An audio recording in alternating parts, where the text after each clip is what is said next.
시골에 계시는 장로님 한 분으로부터 전화가 왔습니다. 이 목사, 내가 하나 물어볼 게 있는데 한번 성경적으로 답을 좀 해줘요. 그러시더라고요. 그래서 뭘 물어보시려고 하시나 하고 들어보니까 우리 교회에 집사 한 분이 계시는데 40년 넘게 한결같이 부인과 자녀들이 열심히 신앙생활을 했어요. 근데 이번에 코로나 때문에 교회를 많이 빠지게 되었는데 이제는 교회를 안 나오겠다, 그렇게 얘기를 합니다. 코로나 속에서 교회를 안 나가 보니까 안 나가도 되겠다 하는 생각이 들었던가 봐요. 특별히 무슨 교회 교우와의 어떤 관계에 문제가 있거나 또는 신앙의 시험이 들었는 것도 아닙니다. 아무런 문제 없어요. 교회 안 나가고 이제는 대신 농기구를 두고 밭으로 나간답니다. 연세가 70이 넘으셨는데 그분은 심장에 스텐트를 해서 지병이 있습니다. 그래서 혹시나 해서 코로나 속에서 좀 지켜드리려고 교회에 좀 나오지 않도록 했는데 그것이 완전히 교회를 떠나버리게 된 겁니다. 이 장로님이 묻는 거예요. 이 목사님, 40년 동안 교회를 다녔으니까 자녀들도 다 예수를 믿고 지금까지 우리 앞에서는 그래도 믿음을 지켰으니까 저렇게 죽어도 천국 가지요? 저렇게 죽어도 천국 가면 내가 계속 권면하는데 말 안 들으면 그냥 두려고요. 만약에 저렇게 놔둬서 지옥 갈 것 같으면 어떻게 하든지 목숨을 걸고 회개시켜서 데려와야 되지 않겠습니까? 나는 잘 몰라서 그러는데 어떻게 해야 됩니까?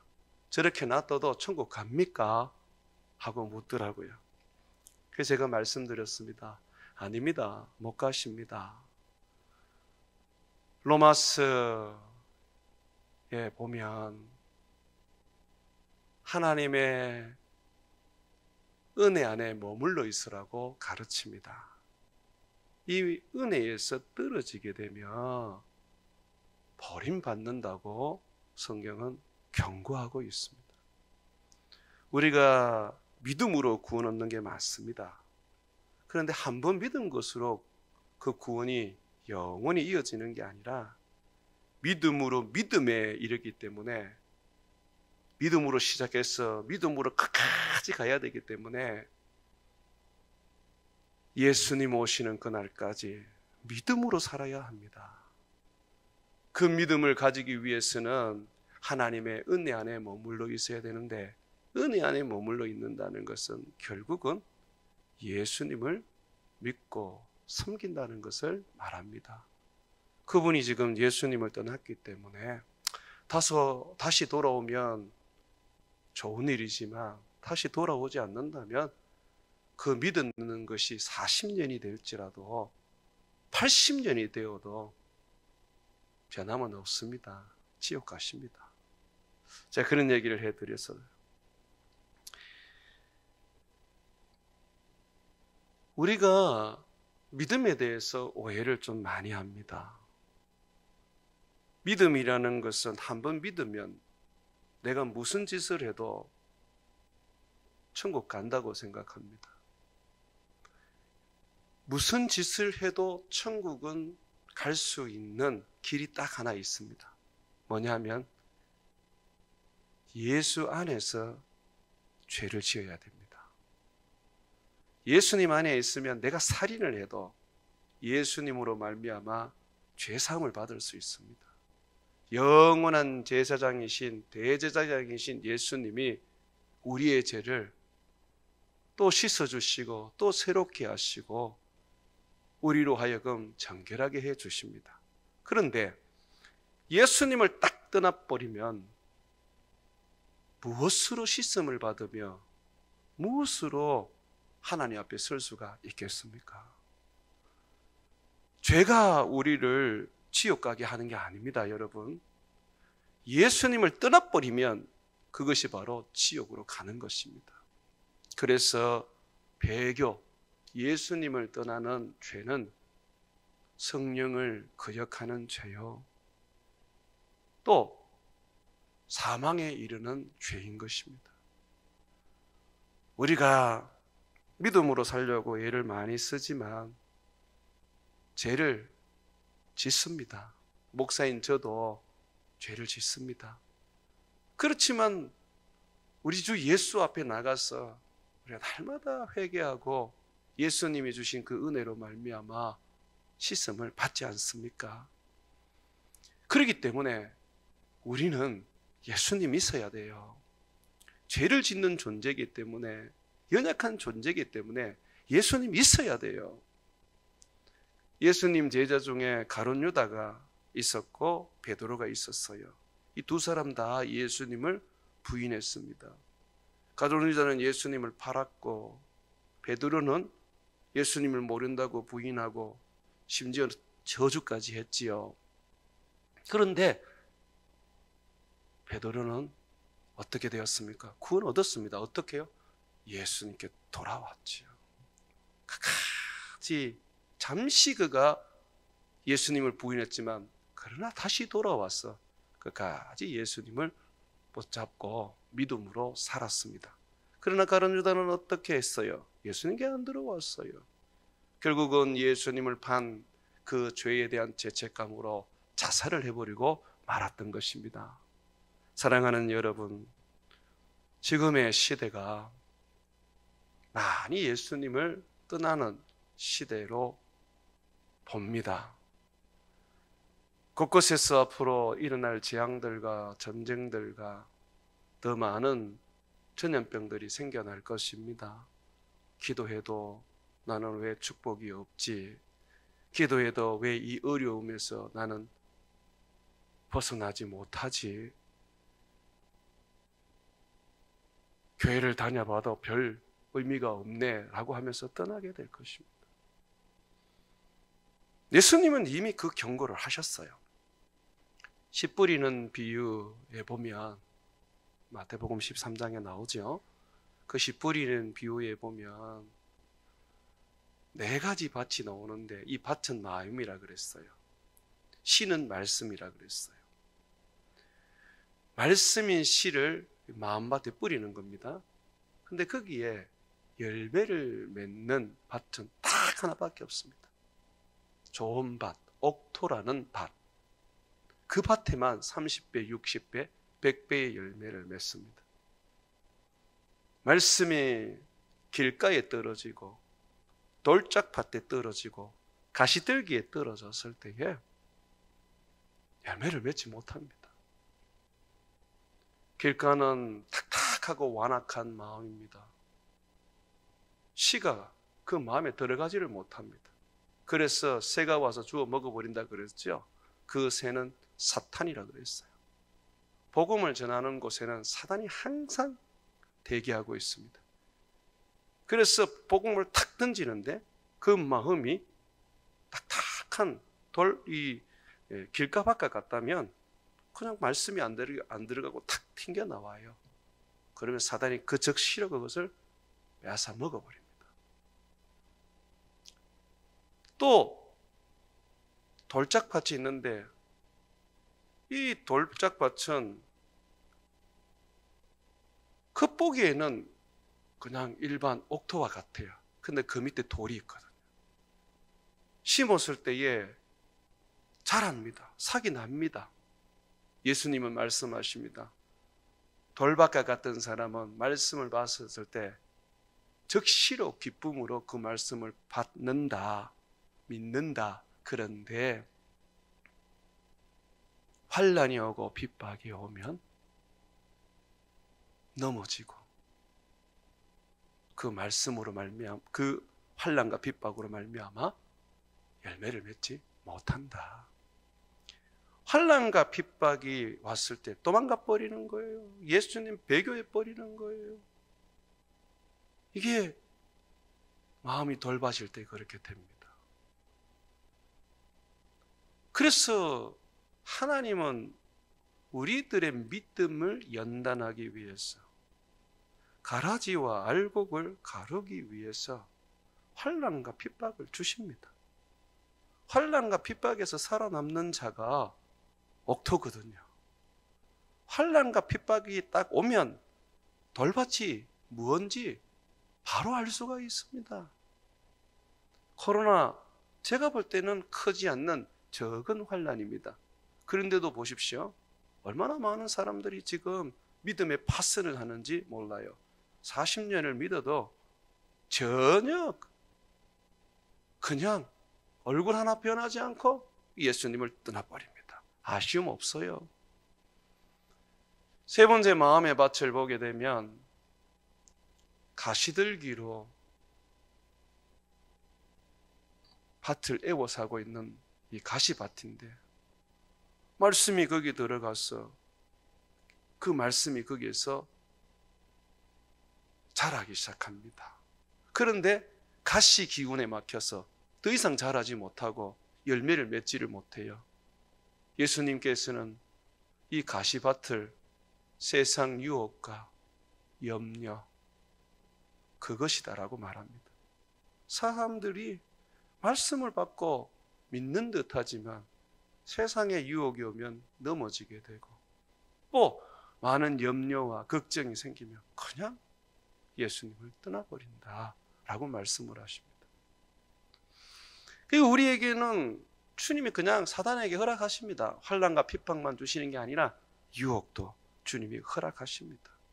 염려와 걱정도 주님이 허락하시죠. 거기서 너희들이 이겨내느냐 못 이겨내느냐 보시는 거죠. 예수 그리스도를 붙잡고 정말 예수님을 진심으로 사랑하며 그를 따르는 사람들은 반드시 열매를 맺습니다. 여러분, 옥토밭은 말씀이 들어가자마자 자라기 시작해서 열매를 맺는데 30배, 60배, 100배의 열매를 맺었습니다. 이 옥토밭은 도대체 어떤 마음이기에 열매를 맺을 수 있습니까? 자기를 부인하고 자기 십자가를 지고 예수님을 쫓는 참 제자들의 마음입니다. 종교를 가진 사람들, 그 중에는 기독교인들도 많습니다. 어떤 위로와 평안을 얻기 위해서 교회 나오는 사람이 있습니다. 친구를 사귀기 위해서 교회 나오는 사람도 있고요. 뭔가 복을 받아서 좀 잘 되기 위해서 교회를 나옵니다. 어떤 분은 대놓고 얘기를 합니다. 나는 제사 안 지내는 종교라서 교회 나온다. 그렇게 말해요. 어떤 분은 나는 제사는 지내고 싶고 기독교는 싫고 그래서 나는 천주교를 간다. 가장각색으로 종교를 선택을 합니다. 그런 사람들은 옥토가 될 수가 없습니다. 예수님께 많은 사람이 왔어요.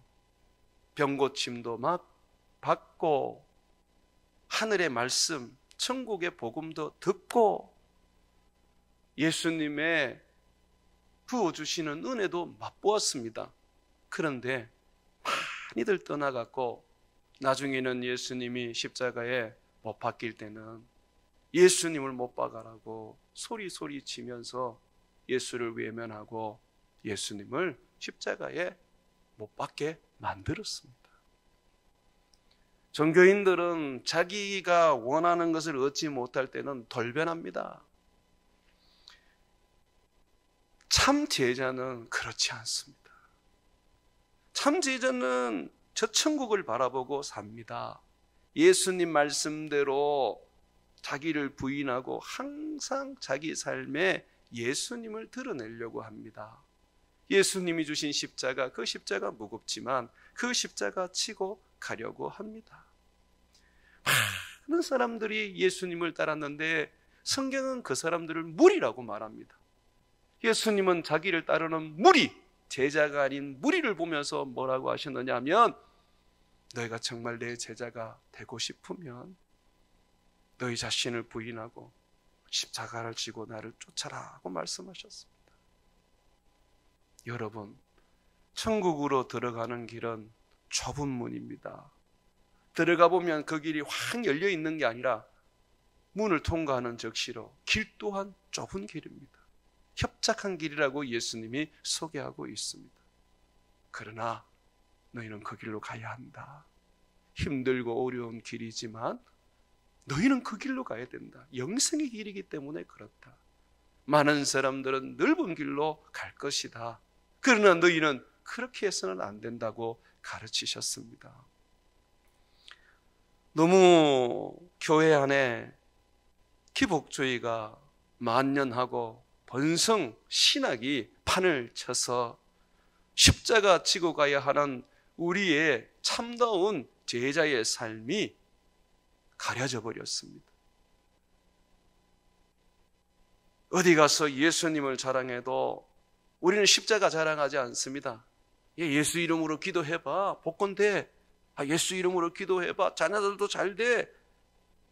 나도 예전에 불교 다녀봤는데 그때는 아무리 불공을 들여도 안 되더라고. 그런데 내가 종교를 갈아타고 열심히 내가 예수 이름으로 기도하고 새벽기도 나갔더니 얼마나 잘 되는지 몰라. 이런 사람들을 조심하셔야 됩니다. 우리가 자랑할 건 십자가예요. 십자가. 오늘 예수님께서는 자기를 따르는 사람들은 어떤 삶을 살아야 하는지, 어떤 가치관을 가져야 하는지, 어떤 희생과 각오를 해야 되는지 말씀해 주고 있습니다. 오늘 함께 읽었던 말씀 속에 예수님을 따르는 사람들에게 예수님이 요구하신 세 가지가 나옵니다. 여러분, 첫 번째 한번 보십시오. 57절과 58절입니다. 길 가실 때에 어떤 사람이 여짜오되 어디를 가시든지 나는 따르리이다. 예수님 따르겠다. 예수님 제자 되겠다 그랬어요. 그런데 예수님 뭐라 그래요? 예수께서 이르시되 여우도 굴이 있고 공중에 새도 집이 있으되 인자는 머리 뚫 것이 없도다 하시고, 예수님을 따르겠다는 사람에게 뭐라 그러냐면, 여우도 집이 있고 새도 둥지가 있지만 나는 머리 하나 둘 곳이 없는 가난한 자이다. 어디에서 기거해야 되고 어디에서 먹어야 할지 기약이 없는 사람이다. 나를 따르면 이렇게 가난해지고 나를 따르면 이렇게 고난이 넘쳐난다. 그래도 따르겠느냐 하고 물으셨습니다. 이게 예수님에 따르는 우리들에게 예수님이 말씀하시는 겁니다. 날 따라. 내가 왕되게 해주고 삼성 그룹의 회장보다 더 많은 돈을 줘서 내가 최고의 기업을 만들어줄게. 이래 하시지 않습니다. 물론 하나님께서 우리에게 복도 주시고 은혜도 주십니다. 그의 나라를 위해서 말입니다. 주님은 모두에게 공통점을 이야기하십니다. 나를 따라라. 그러나 머리 뚫고 쫓아옵니다. 어디서 먹고 어디서 입고 어디서 자야 할지 나는 약속해 주지 못한다. 그러나 내가 너에게 천국을 약속하마. 너희가 나와 함께 십자가 지고 내 제자로서 환난을 받으면 내가 하늘에서 너희를 위하여 너희 손으로 짓지 않는 집을 주고 너희 손으로 만들지 않은 농원을 줄 것이며 너희가 파지 않은 우물을 줄 것이다. 내가 저 나라를 너희에게 기업으로 줄게 라고 말씀하세요.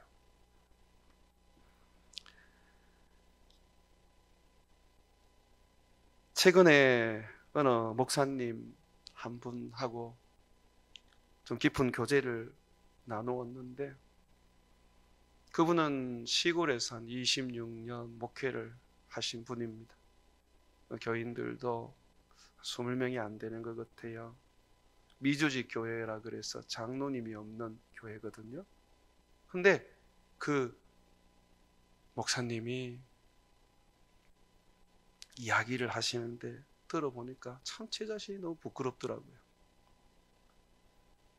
미국에서 좋은 직장에서 일하고 있을 때 결혼 때문에 한국으로 들어오셨답니다. 미국의 영주권도 가지고 있었기 때문에 이제 아내만 데리고 가면 미국에서 행복하게 잘 사는 겁니다. 직장도 좋았고 한국인이었지만 결혼해서 살면 이제 그 회사에서도 높은 자리에도 올라갈 수 있는 그런 기회가 있었습니다. 그래 결혼하려고 나왔는데 보니까 그 딸을 주겠다는 장모가 대뜸 이분에게 말하기를 자네가 목사가 되면 내 딸을 주겠네. 미국으로 돌아간다면 내 딸을 줄 수가 없네. 라고 하더라는 거예요. 이 어머님이 여자 목사님이셨어요. 그래서 목사님이 깜짝 놀라서 왜 나보고 목회를 하라 그럽니까? 하고 물었더니 자네는 하나님이 종이 되어야 될 것 같아. 내가 아무리 봐도 자네는 복음을 전해야 돼. 그러더라는 거예요. 마침 이분도 복음을 전하겠다는 마음을 가지고 총신대학교 신학과를 공부하신 분이에요. 아버지가 미국에서 이민 가셔서 목회를 하다 보니까 가족에게 돌아가고 싶어서 미국으로 가셨던 거죠. 그래서 학교를 중단했어요. 이분에게 다시 목회를 하라는 거예요.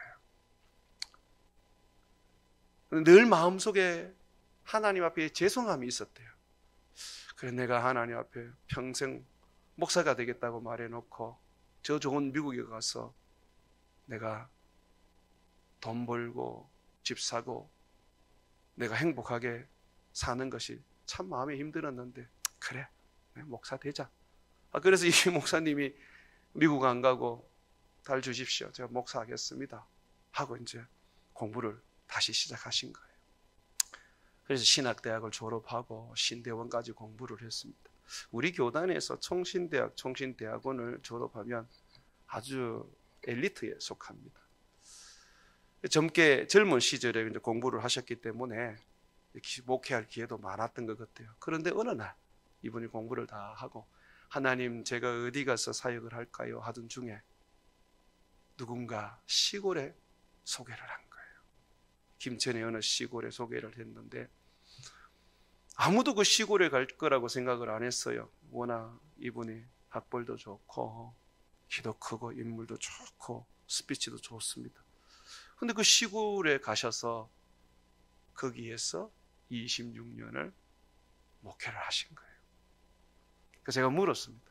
다른 곳에서 청병 안 들어왔습니까? 젊을 때 그렇게 시골에 와서 지금까지 있습니까? 하고 물었더니 청병 많이 들어왔지요. 다른 곳에 옮기려고 할 때마다 하나님이 안 된다. 그렇게 마음 주셔서 결국은 내가 여기까지 오게 되었습니다. 아내는 성경 공부를 남다르게 잘 가르치는데 그거를 이 시골에 있으면서 제대로 하지를 못했어요. 그래서 우울증도 생기고 많이 힘들었는데 그래도 하나님 여기 있으라 그러니 어떡하겠습니까? 순종해야지요. 그러시더라고요. 그러면서 시간이 이제 좀 저하고 만나고 이제 좀 헤어졌습니다. 시간 좀 지났는데 제가 참 좋은 분이다. 제가 감동을 많이 받았어요. 그러던 중에 이분이 교회에 나무 가지를 전기톱으로 치다가 그만 이 검지가 그냥 으스러져 버렸습니다. 거기 그 전기톱에 들어갔는데 이게 잘린 게 아니라 전기톱에 들어가면 그냥 뼈까지 그냥 다 으스러진다 그러네요. 다 으스러져 버린 거예요, 이 검지가. 그래서 병원에 가서 이제 이거를 잘라내고 봉합을 이제 잘라내고 이제 이거를 꼬맨 거예요. 손가락이 하나 없어져 버렸어요. 제가 그 연락을 한번 해보고 병문안을 한번 가보려고 그러니까 참 마음이 힘들더라고요. 얼마나 고통스러울까. 지금은 안 되겠다. 시간 좀 지나서 해야 되겠다. 부활절 날 이제 그렇게 됐는데 제가 전화를 이제 오늘 했습니다. 오늘 하면서 목사님 괜찮아요? 그랬더니 괜찮지요. 목사님 그 손가락이 그래 어떻게 됐습니까? 그랬더니 하는 말이 목사님 참 감사하지요. 내가 만약에 이 손가락이 탁 잘려서 잘린 손가락과 붙어있는 손가락이 봉합 수술을 했다면 내가 아마 그 병원에 보름이나 한 달 이상을 입원을 해야 했습니다. 그런데 딱 잘려가지고 손가락 하나가 없어지니까 그냥 이 손가락을 그냥 꾸미면 되어지니까 제가 2, 3일 딱 있다가 퇴원하고요. 바로 주일 강단에 서서 설교했습니다. 그러시는 거예요. 목사님 그게 뭔 감사합니까? 감사하지요. 나야 손가락 하나 잃었지만은 우리 성도들이 우리 이 시골교회 누가 오겠습니까? 나밖에 없는데 내가 없어서 방황하고 말씀 듣지 못해서 그 영혼을 잃어버리면 안 되지 않습니까? 그 자기는 손가락 하나 이게 그냥 으스러져서 없어진 게 그렇게 감사하대요. 빨리 치료하고 교회 와서 말씀 전할 수 있는 그런 은혜를 주셔서 너무 감사하다. 그런 얘기를 하더라고요. 내가 한편으로는 대단한 믿음이라고 하면서도 참 그분의 어떤 그 신앙을 보면서 좀 부끄럽더라고요. 그러면서 하는 말이 목사님 예수님 믿으면 손가락도 하나 없어지는 거고 다리도 하나 없어지는 거고 어떤 사람도 목도 하나 없어지고 그러지 않습니까? 예수 믿는 게 그런 거지. 나도 이제 예수님 믿고 손가락 하나 없어서 좋습니다. 이런 이야기를 던지시는 거예요. 여러분 보십시오. 믿음의 사람들이 어떻게 살고 있습니까? 주님을 따르는 사람들이 예수님 말씀대로 머리 뜰 곳조차 없는 예수님을 따라다닙니다. 학벌이 있어도 좋은 직장에 있어도 때로는 주님이 원하면 다 버리고 20년이든 30년이든 주님 말씀하시는 대로 순종하며 주님 앞에 자신을 드립니다. 손가락을 달라면 손가락을 주고 팔을 달라면 팔을 드립니다. 우리 주님 날 위하여 목숨을 주셨는데 어찌 그 손가락 하나 안 드리겠습니까? 그렇죠? 이것이 바로 예수님을 따르는 사람들의 마음이 되어야 돼요. 그러니 거기에 말씀이 떨어지면 30배, 60배, 100배의 결실을 맺을 수밖에 없는 거죠. 환난과 핍박마음만 그냥 자빠지고 쓰러지고 교회를 떠나버리고 세상에 유혹이 오고 세상 근심과 염려가 오면 그냥 거기에 사로잡혀서 그냥 주님 떠나버리니까 아무런 열매를 맺지 못하는 거예요. 40년을 다니면 뭐합니까? 환난 속에 넘어지는데 40년을 다니면 뭐합니까? 세상 유혹 속에서 그냥 예수님을 떠나버리는데 그러니까 우리는 자꾸 이 예배당을 채우려고 생각하면 안 돼요. 제자를 만들어야 돼요. 한 사람이라도 예수님을 따르는 사람을 만들어야 된단 말입니다. 그 사람이 결국은 주님 앞에서 30배, 60배, 100배의 결실을 맺습니다. 여기에 사람들 많으면 뭐합니까? 천국 가면 없을 수 있는데 천국 가서 결정이 나야 되는 거예요. 우리는 제자 만드는데 목숨 걸어야 합니다.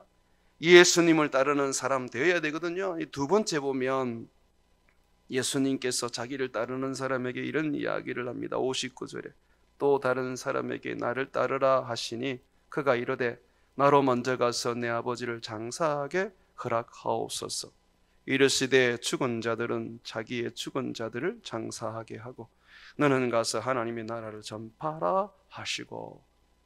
여기 보면 예수님을 따르겠다는 사람이 먼저 아버지가 지금 돌아가셨으니까 장례 좀 치르고 오겠습니다 라고 하는데 예수님을 안 따르는 것도 아니고 아버지가 돌아가셨으니까 내가 자식으로 장례를 치르는 거 당연하지 않습니까?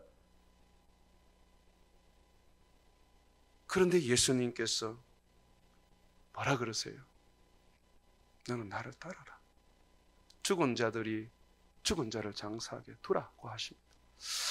이 말씀을 들으면 여러분, 많은 사람들은 시험에 들 겁니다. 특히 예수님을 안 믿는 사람들은 야, 예수님은 반인륜적인 걸 가르치네. 그 계명에 내 부모를 공경하라 그랬는데 이거 뭐야? 완전히 반대네 라고 하지 않겠습니까? 예수님이 장사를 지내지 말라고 한 게 아닙니다. 예수님이 장사를 막았다면 예수님을 믿는 나사로가 죽었을 때에 그 장례에 가시면 안 되지요. 그렇지 않습니까? 예수님께서 지금 죽은 자를 장사하지 말라고 하는 게 아닙니다. 그러면 뭘 얘기합니까? 예수님께서는 지금 너는 지금 우선순위가 하나님 나라를 전파하는 거다라고 말합니다. 여러분, 지금 예수님은 갈릴리 사역을 다 마치고 이제 유다와 베다니 사역으로 올라갑니다. 그 올라가면서 예수님께서 70인 전도대를 만드십니다. 그 10장 1절에 보게 되면 전도대가 바로 나오지요. 지금 예수님께서 둘씩 짝지어서 지금 유다와 또 유다 인근의 그 지역 베다니에 지금 사람들을 보내서 지금 전도하게 하십니다. 예수님께서 지금 이걸 염두에 두고 말씀하십니다. 야, 지금 얼마나 중요한 시기인 줄 아니? 네가 생명을 살리기 위해서 복음을 전해야 하는 시기야. 너는 사람을 살리는 일을 해야 돼. 제자라는 것은 사람을 살리는 일을 해야 돼. 너희 아버지 나도 안다.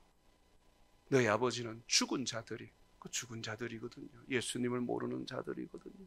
그들이 장사하게 두고 너는 이 일을 해라. 살리는 일을 해라 라고 말씀하십니다. 여러분, 제자는요 살리는 일을 해야 돼요. 그런데 자꾸 보면 세상 사람들처럼 죽은 자들이 하는 일들을 자꾸 하려고 그러거든요.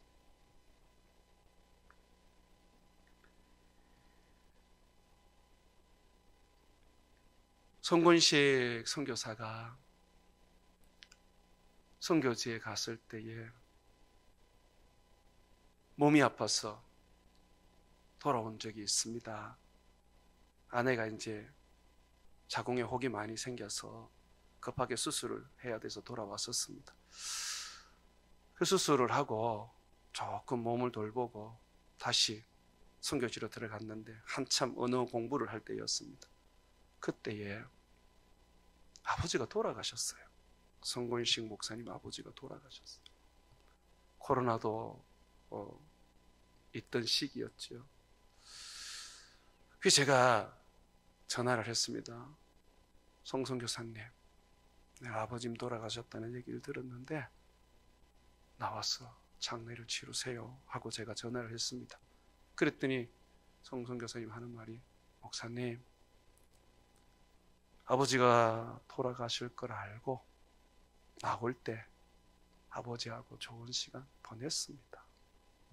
아버지 살아있을 때에 하나님 나라에 대한 이야기도 하고 아들이 선교사가 되어 하나님을 섬기고 캄보디아에 교회를 세우는 이야기도 하면서 아버지에게 기도도 부탁을 했습니다. 그리고 아버지에게 말했습니다. 아버지, 제가 지금 들어가면 못 나올 겁니다. 아버지 돌아가셔도 아버지, 제가 못 나온다고 섭섭해하지 마십시오. 나중에 아버지 우리 천국에서 만나요. 그랬다는 겁니다. 그러면서 송 목사님이 하는 말이, 목사님, 우리는 가족하고 얘기가 다 됐으니까 제가 선교사로서 이곳에서 언어도 배워야 되고 그리고 교회도 시작했기 때문에 교회도 해야 되고 제가 나갈 수는 없습니다. 우리 집안은 다 그 부분에 대해서 예수님 말씀대로 하기로 했으니까 염려하지 않으셔도 됩니다 라고 하더란 말이죠. 여러분 보십시오. 그런 상황들 속에서 송선교사가 선택했던 것은 하나님 나라를 전파하는 것이었습니다.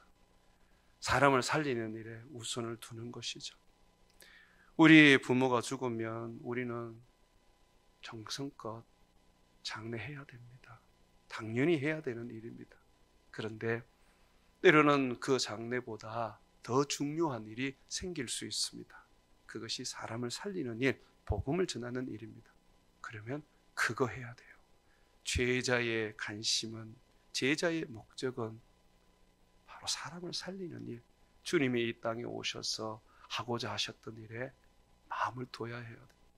그래서 우리 교회가 제자이기 때문에 선교하고 전도하는데 마음 다 해야 됩니다. 제옥관도 만들어 놓는 이유가 한 사람이라도 믿으면 가치 있는 거예요. 해야지요. 어렵고 힘들어도 선교사 보내야지요. 선교사 보내기 위해서 우리 교회에 목회자들 길러내야지요. 세 번째로 보게 되면 예수님께서 자기를 다루는데 예수님께서 아주 엄한 이야기를 하시는 듯합니다. 61절에 보게 되면 또 다른 사람이 이르되 주여 내가 주를 따르겠나이다마는 나로 먼저 내 가족을 작별하게 허락하소서. 예수께서 이르되 손에 쟁기를 잡고 뒤를 돌아보는 자는 하나님의 나라에 합당하지 아니하니라 하시니라. 이 말씀을 보면 가족에게 작별 인사도 못하게 하는 것처럼 느껴집니다. 그런데 그 말씀이 아니에요. 작별 인사는 주님 하고 오라는 거예요. 왜냐하면요, 구약 성경에 보게 되면 엘리야가 엘리사를, 밭을 갈고 있는 엘리사를 제자로 부릅니다. 엘리사가 그 부르심에 순종하면서 이렇게 말합니다. 선생님, 나로 가서 내 부모에게 작별 인사하고 오게 해주십시오. 그래, 가라. 그럽니다. 그래서 이 엘리사가 밭을 갈던 그 소를 잡아서 동네 잔치를 하고 부모를 봉양을 하고 한번 잘 대접을 하고 엘리야를 따라서 이제 선교사, 이 선지자로 살게 됩니다.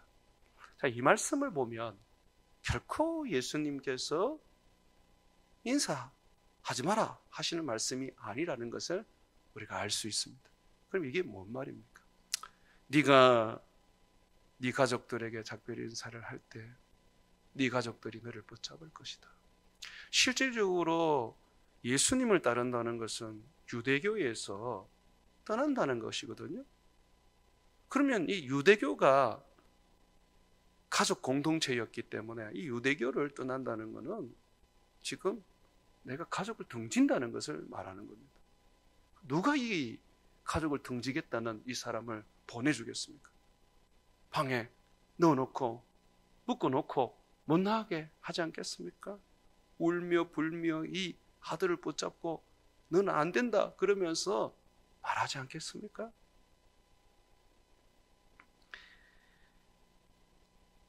제가 장가를 갈 때 우리 장인어른이 장로님이셨는데 너는 안 된다 그러시더라고요.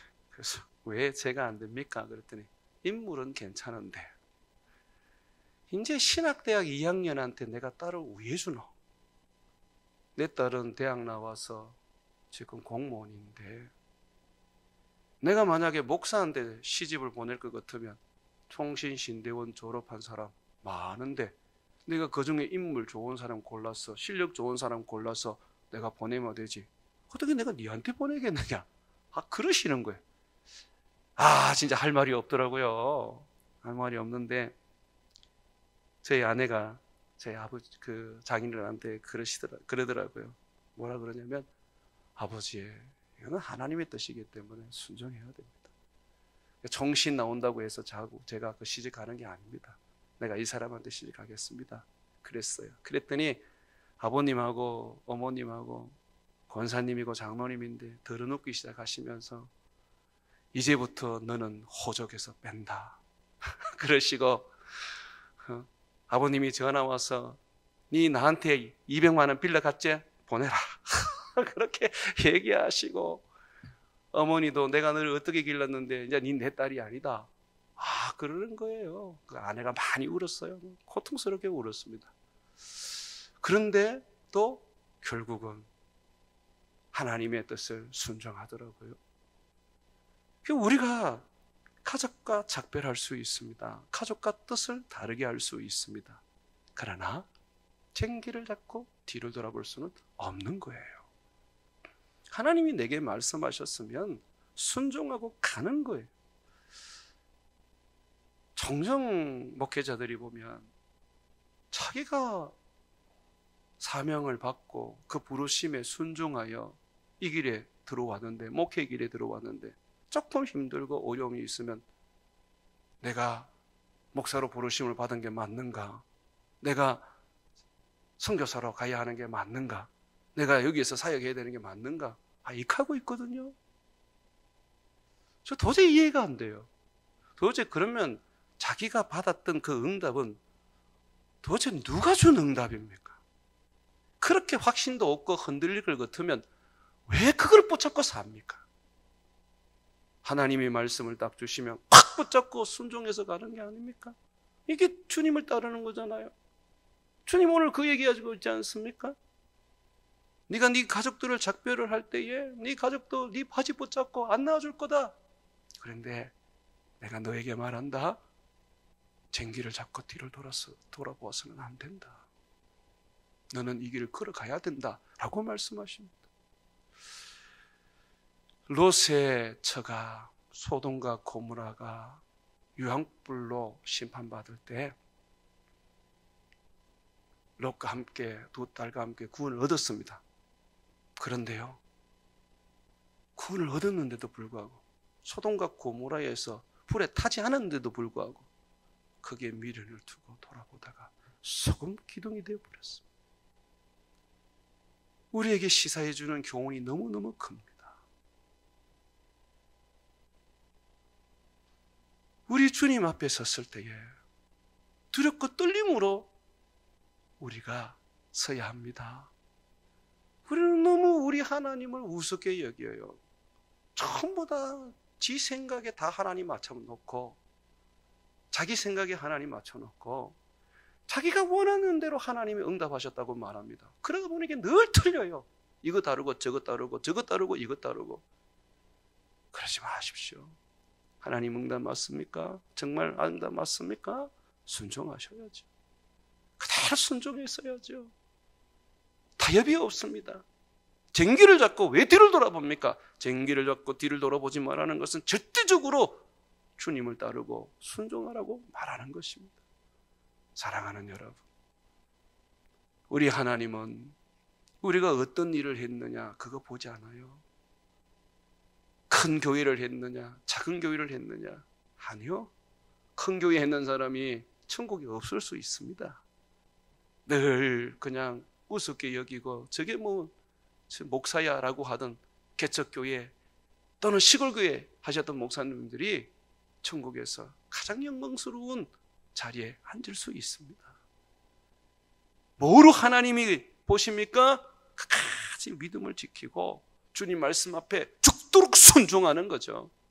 제가 말씀드렸던 것처럼 시골에 제가 만난 목사님, 좋은 학벌을 가지는데도 불구하고 젊은 나이에 시골교회 가서 26년을 거기에서 목회를 했습니다. 왜요? 딱 하나, 하나님이 여기 있으라 했어. 청빙이 들어와도 너는 여기 있으라고 했어. 그래서 있었다고. 그분은 한 건 그냥 순종밖에 없었어요. 주를 따르는 삶은 그래야 되는 것입니다. 쟁기를 잡고 뒤를 돌아보는 자는 하나님 나라에 합당치 않습니다. 주님을 따르는 삶을 우리 모두 살아야 합니다.